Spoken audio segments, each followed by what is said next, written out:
ও দাদা শোনো তো, দাদা তোমার ইন্স্যুরেন্স আছে? না, নাই। তাহলে করি নাও একটা। ইন্স্যুরেন্স করে কি হইবে?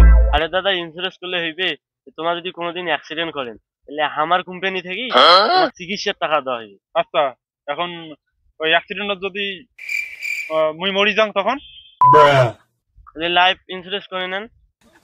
তাহলে তোমরা যদি যদি মরি যান তাহলে তোমাকে টাকা দেওয়া হইবে। আচ্ছা, অ্যাক্সিডেন্টত যদি মুই মরি না যাং তখন? তাহলে একটা কাজ করা যাও, তাহলে দুইটাই করে নাও। আচ্ছা, দুইটাই করানো। এখন যদি দুইটা করে আমার যদি অ্যাক্সিডেন্টে না হয় তখন?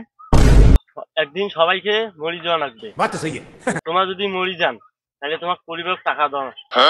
আচ্ছা, মোর আগত মোর পরিবার যদি মরি যায় তাহলে? তোমরা কেমন মানুষ ভাই, তোমার আগত তোমরা পরিবারের মরণের কথা চিন্তা করেন। ও, আমরা কইলে দোষ, আর তোমরা যে যে পলিসি বেচার নামে গোটাল দেশের মানুষকে যে মারি ফেলান তার বেলা? তোমরা যদি মরেন তাহলে তোমার স্ত্রী কাজ দেখবে। কে? মোর বড় বেটা? প্লিজ আমাকে ক্ষমা করে দাও প্লিজ।